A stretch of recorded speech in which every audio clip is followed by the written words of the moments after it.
5-year-old Timmy vanishes. He's last seen at his mother's side at a carnival.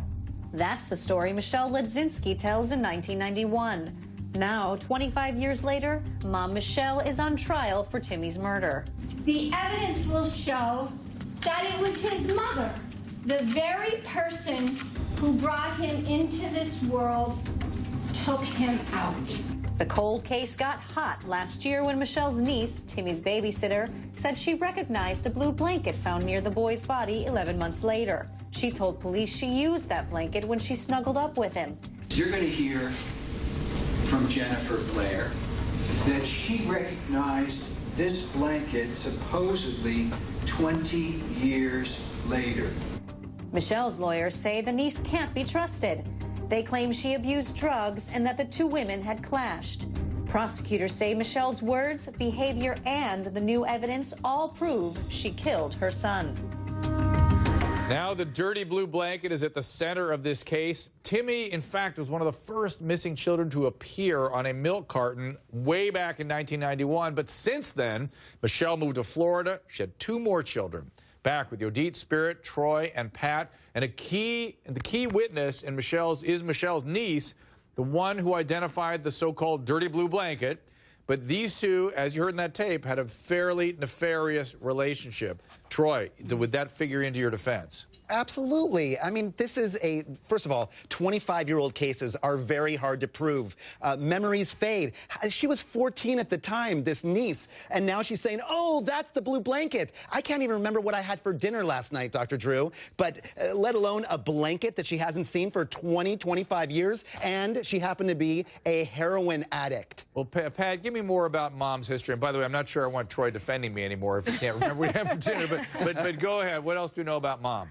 Well, let me just say one thing. This is what I believe is a circumstantial case and a good one. There's something in the law called consciousness of guilt, and she exhibited that for a long, long time by saying there were 4 different stories she told about what happened to her poor little baby or her son that night. All kinds of problems. But let me go back to your question.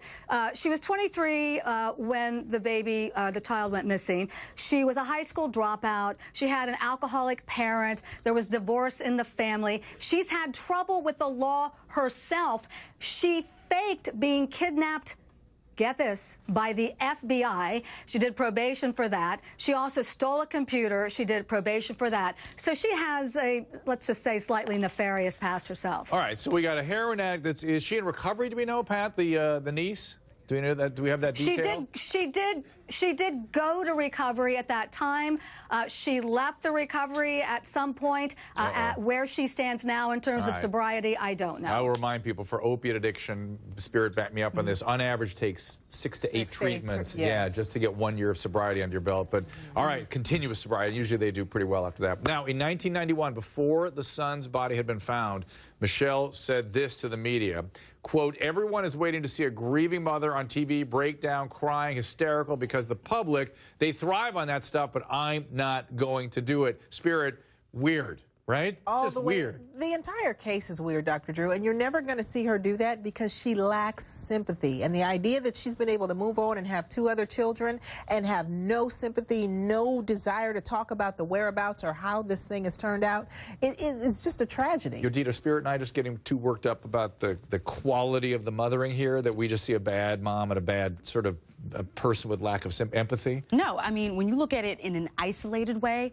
it may be too much, but when you take the totality of the circumstances, you look at her behavior as a former prosecutor, what you want to do is look at people's behaviors before the offense was committed and after. You want to hone in on that behavior because you want to see something that may give off the idea of guilt. And her not wanting the report card of her child from the teacher. That was one instance. Referring to her kid as he and not saying his name. Not showing any type of remorse or crying. Now, I get it. Some people react to things differently. And she said in 1991, back then again, that she didn't want a boy. She never wanted to have a boy. She sort of said that out loud, which is weird. And then this clinical term, weird, I'm using it over and over again. And then she went ahead and started a new life with 2 sons, and neither of those sons knew about Timmy, the deceased kid. Isn't that There's consciousness no of guilt? textbook on how somebody's supposed to act when Troy, something horrible like this happens. So she's seen all the other women and all the other parents who go on the media and they cry and they do these things, and she's saying, I'm not going to do it. And it sounds like you've convicted her for moving on with her life and going and having another family. As a mother of 6 children, I can totally get that you move on with your life, but the idea that your new children don't know about your first child, that to me says there is something Is she supposed to be grieving and crying every day? Again, they didn't even know that the child existed. Pat, do you want to put bamboo shoots down this woman's fingernails as well? Or what is the consciousness of guilt that you were concerned about?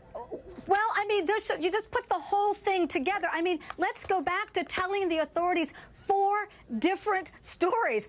Duh, that's one. And then when the female investigator from the district attorney's office sat down with her because the investigators from the police division thought that maybe woman to woman might get more out of them, she was even more hostile. She answered with one-word answers and at one point crossed her arms and smirked at the DA investigator, and she said, why are you smirking? And she goes, I'm just tired of you asking me questions about things I didn't do. Now get the you-know-what out of here. And then she stood up and ran out of the house. Now, okay, I know whoever out there is the defense attorney is saying that's not enough, but I don't know. You put it all together, and there is a strong, love to use this term, consciousness of guilt here, as far as I'm concerned.